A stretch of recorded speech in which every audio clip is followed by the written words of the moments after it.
Hello from a hotel. Why am I here? I didn't feel like waiting until I got back to San Francisco to tell you about Bioshock Infinite. I had the nice opportunity to play a sizable chunk of the game, starting at the beginning. They said it was about 2.5 hours, and it probably would be if you played it efficiently, but I have to say that it was so absorbing and involving that I probably stretched what was supposed to be 2.5 into something closer to 4 and 5. And yes, what I'm trying to say is I enjoyed what I played. It is an amazing game. To start off, the location, the city of Columbia, a floating city in the sky. It's 1911, and it's made up of sort of these iconic images of, bicycles with big wheels and men with mustaches wearing full-body bathing suits that have the red and white stripes. It's all sun-dappled and so wonderful, and then of course there's something completely wrong going on. What's very distinct about Columbia when you compare it to Rapture in the original Bioshock is that it is a living city. It is a city that is currently in its prime. It is not in a state of decay, and it really does become more engaging and a lot more involving. One of the key things that really ate up a lot of the time, it was of my own choosing, was wandering around looking at the posters that are propaganda posters for the citizens of Columbia, overhearing a lot of just discussions and the people of the city that would start to give you these clear indicators that all was probably not as well as as the city would like to present itself to you. Things start to go downhill about 20 minutes in. I don't want to give anything away. It might be available in some other write-ups that are out there, but there really is a sense of surprise. And I can say, as far as the story goes, where it looks like Bioshock Infinite is heading in terms of its tone and its theme, I have not seen that before in any other video game. And it has a sense of relevance and maybe confrontation that I would like to think we could see in a lot more games coming out in the future.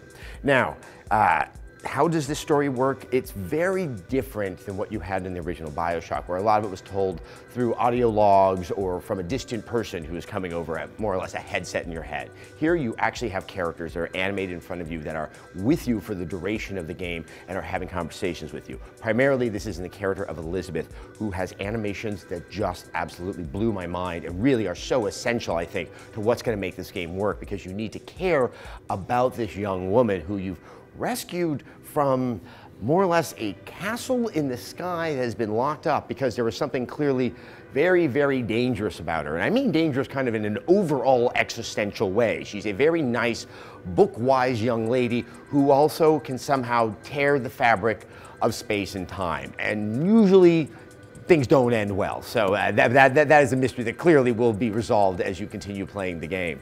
But there was already, in the short time I got to play it, a sense of affection for the character, of caring for the character, and the way that she would react to who you play, which is Booker, a Pinkerton who's been sent there to capture her by unknown people. That relationship is going to be the cornerstone of the game and really sets it apart from the experience of what you had in the original Bioshock.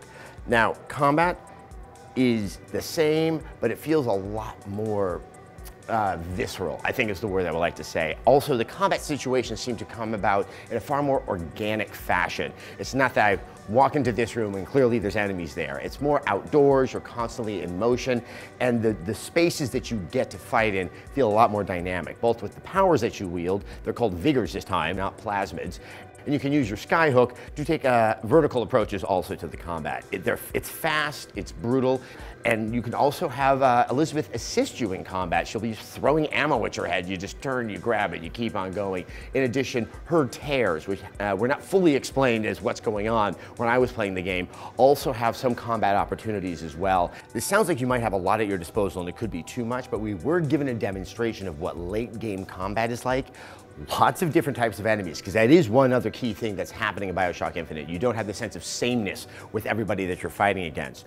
Lots of variety and lots of them. You're going to probably need to be using all of this in very quick and very reflexive ways. So, as you can probably see, I have a level of enthusiasm about this game. I obviously had very, very high expectations, and it surprised me in ways that it was not the game I thought it was, and I'm very, very happy about that. There was one piece of bad news. It looks like the game has been pushed by yet another month. It will be coming out on the 26th of March. I know there's been a lot of speculation as to what's been causing the delays on Bioshock Infinite. There have been some people that have left the team. I feel fairly confident in saying that what has been causing the delays is that there's a lot of stuff in the game and they really actually need the time to polish it up, make sure it all works. If they need 4 more weeks to make the rest of the game feel like the first 2 hours I played, have at it. This is not all there is for Bioshock Infinite. There's going to be an interview between me and Ken Levine. They'll be up on the site very, very shortly. Best way to find out about it is to subscribe. Go to youtube.com/rev3games. You can also subscribe on iTunes. And of course, you can go to revision3.com.